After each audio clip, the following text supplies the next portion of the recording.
Hoje é um dia muito bonito, estamos ainda dentro do tempo do Natal, um tempo que de maneira especial a igreja dia após dia nos convida a olhar para o presépio. E hoje não faremos diferente, olharemos mais uma vez para o presépio de nosso Senhor.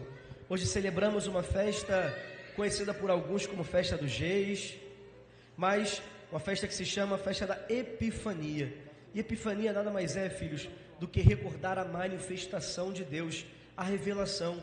Se no Natal nós celebrávamos o mistério do Deus que se faz homem, hoje nós somos chamados a olhar para o menino Jesus e a enxergar nele a glória de um verdadeiro Deus, de um verdadeiro Senhor.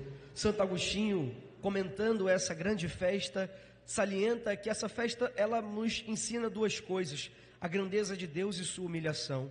Aquele que na imensidade do céu se revelava pelo sinal de um astro era encontrado quando o procuravam na estreiteza de uma gruta, frágil nos membros de criança, envolto em faixas. Hoje é adorado pelos magos e temido por aqueles que são maus. Olhando novamente para o mistério contemplado no Natal, filhos, presente no presépio, nós vemos que esse menino envolto em faixas, a primeiro momento no Natal, ele era adorado pelos anjos e também pelos pastores. Os pastores, eles eram um símbolo, eles eram a representação do povo de Israel, daqueles que eram conhecedores, daqueles que já possuíam uma aliança com o Senhor.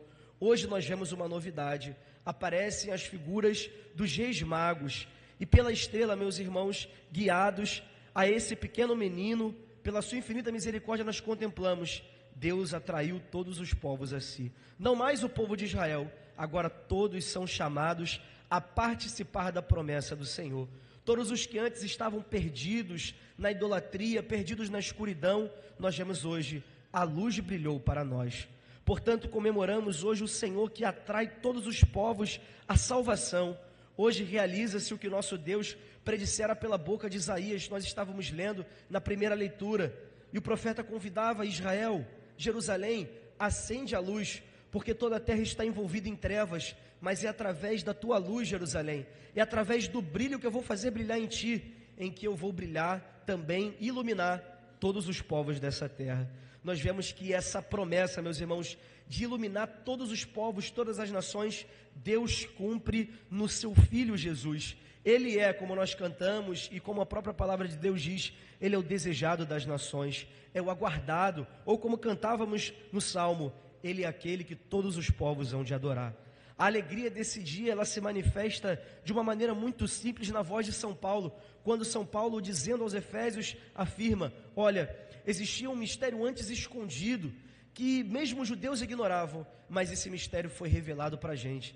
E o mistério, meus irmãos, é o seguinte: quem antes não participava da promessa de Deus, quem antes não fazia parte da aliança, quem antes estava perdido, agora no nome de Jesus está salvo. Essa promessa é para nós, é para todos, meus irmãos. Paulo está falando para uma comunidade de gente de origem pagã, que antes estava envolta nas trevas da ignorância, mas mais uma vez, a luz de Deus se manifestou para nós, a todos nós.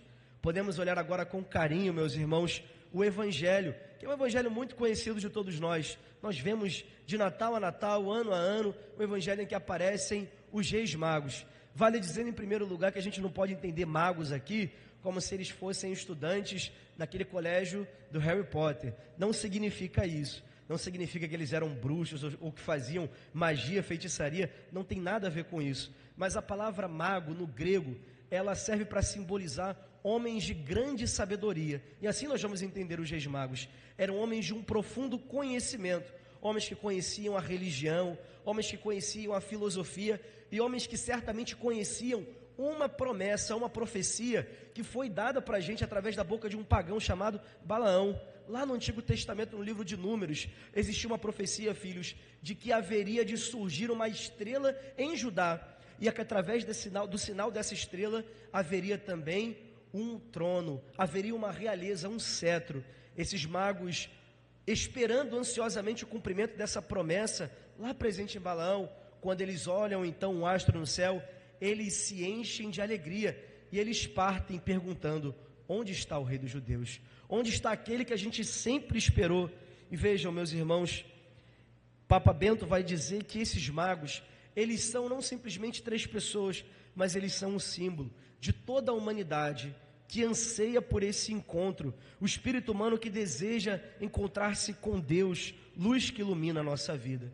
Nós somos hoje chamados a olhar com muito carinho para a atitude desses reis magos, para o exemplo que eles nos dão quando veem o sinal do céu, que simboliza um rei nascido. Eles não temeram deixar tudo e humildemente seguir aquela luz.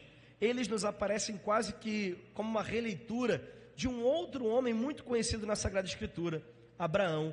Quando Deus diz a Abraão: deixa a tua terra, a tua família, sai da casa de teu pai e vai para o lugar onde eu te mostrar. Nós somos, meus irmãos, chamados a hoje seguir o exemplo de Abraão e desses reis magos. Somos chamados a nos deixar guiar pela luz de Deus e a deixar algumas coisas para trás para ir ao encontro de Cristo que nos atrai a si.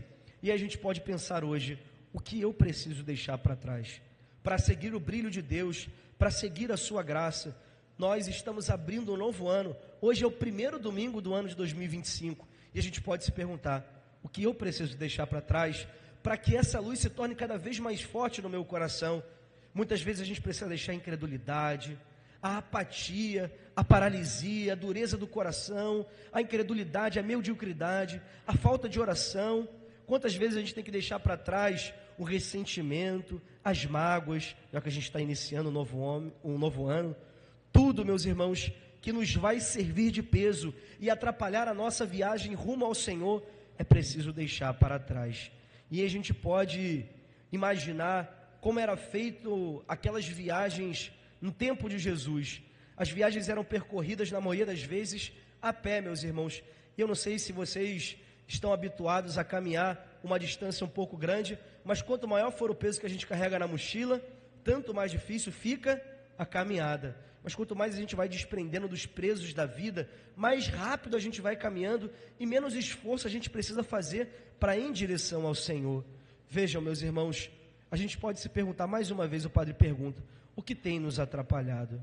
Diante desse anúncio do Senhor que ilumina e que deseja iluminar o nosso coração, se nós não formos capazes de abrir o coração a Ele, se não formos capazes de deixar algumas coisas para ir em direção ao Senhor, então a gente vai poder experimentar, não a felicidade dos reis magos, mas podemos experimentar uma outra coisa, presente no coração de Herodes e de toda a cidade de Jerusalém. A palavra diz que eles ficaram perturbados. Vejam, eles estavam pertinho do menino Jesus. De Jerusalém para Belém é pouco tempo, é pertinho. Eles deviam se alegrar com esse anúncio, mas o coração estava pesado, fechado. Não queriam receber esse anúncio. Por isso a estrela não brilhava em Jerusalém. Por isso a estrela não brilhava para Herodes, porque eles estavam cegos. Não reconheciam o tempo da visita e da bondade de Deus. Pobres deles, continuarão perdidos, tristes, fechados, mas os magos não, meus irmãos, eles fazem diferente. Logo que eles saem da presença de Herodes, logo que eles saem de Jerusalém, a estrela volta a brilhar, voltam a enxergar a condução de Deus nas suas próprias vidas. E uma coisa bonita, de fato, por vezes, a estrela do Senhor, a luz da graça, a luz da fé, ela pode até se perder nos nossos corações. Vão haver momentos na nossa vida em que elas vão se ocultar, em que essa luz vai se ocultar de nós. E a gente vai precisar caminhar um tempo sem ver. Mas como eles, como os magos, não podemos desistir do nosso caminho. É preciso, eles nos ensinam, a ter a perseverança, a constância. A estrela continua lá, mais cedo ou mais tarde ela volta a brilhar. E coisa bonita, quando eles saem de Jerusalém e eles voltam novamente a enxergar aquela luz. A palavra de Deus diz que, ao verem de novo a estrela, os magos sentiram uma alegria muito grande. Esse é o sentimento que experimenta quem se aproxima da luz de Deus, filhos. Quem encontra a luz do Senhor, experimenta alegria, esperança, vida.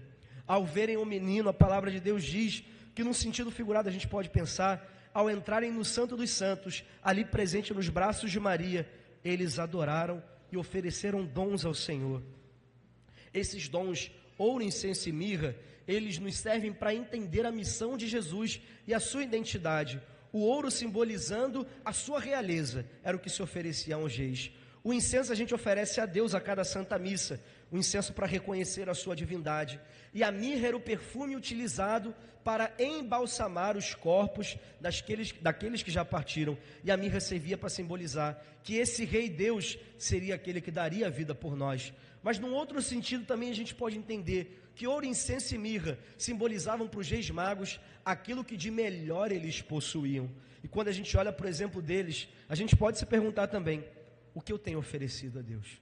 Qual tem sido a minha oferta do coração ao meu Senhor?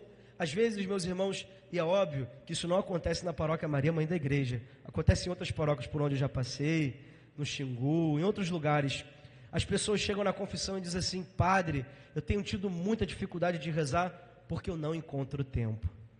Mas aí você vai ver, aquela criatura conhece todos os doramas da Netflix, perde 5, 6 horas assistindo novela.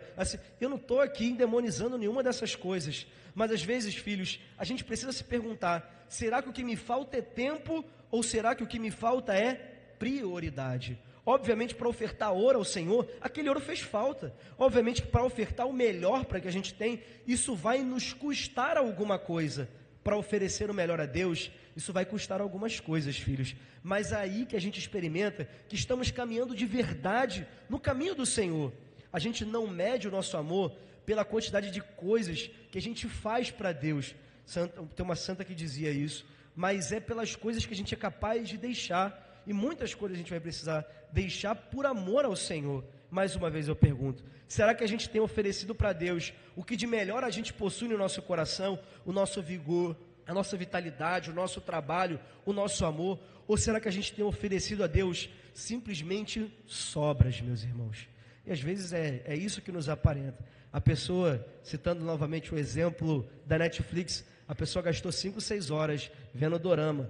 Aí quando deu meia-noite o sono começou a bater. E ela vai: eu preciso rezar antes de dormir. E a oração que a criatura faz é: com Deus me deito, com Deus me levanto. Com a Virgem Maria e o Espírito Santo. Você não gastou nem 15 minutos rezando, criatura. Meus irmãos, Deus dá muito a quem também tem a coragem de tudo de entregar por Ele. Essa é a alegria que experimentaram aqueles reis magos, porque entenderam que Jesus era o verdadeiro tesouro e que por Ele valia a pena entregar tudo, inclusive a própria vida, por esse bom Senhor. Por fim, meus irmãos, a palavra de Deus termina dizendo que esses magos voltam por outro caminho. Essa experiência de quem encontrou o menino, de quem se alegrou com ele, de quem foi iluminado por essa luz maravilhosa. A experiência precisa ser de alguém que muda de caminho, que caminha na vida. Escolhamos hoje o Senhor, meus irmãos. Saiamos das nossas trevas, daquilo que nos faz ofuscar do brilho da glória de Deus. Partamos ao encontro dele, porque esse encontro, meus irmãos, nós vemos hoje na palavra de Deus, vale tudo, vale a vida. Que nós hoje, na festa da Epifania, sejamos iluminados por esse bom Senhor que se entrega a nós de modo especialíssimo nessa Santa Eucaristia. Peçamos ao Senhor que nos dê a coragem de, assim como esses magos, partir em direção a Ele, até o momento em que nos encontrarmos com a sua luz maravilhosa, até o momento em que sua luz brilhar, se manifestar em nossos corações. Em nome do Pai, e do Filho e do Espírito Santo.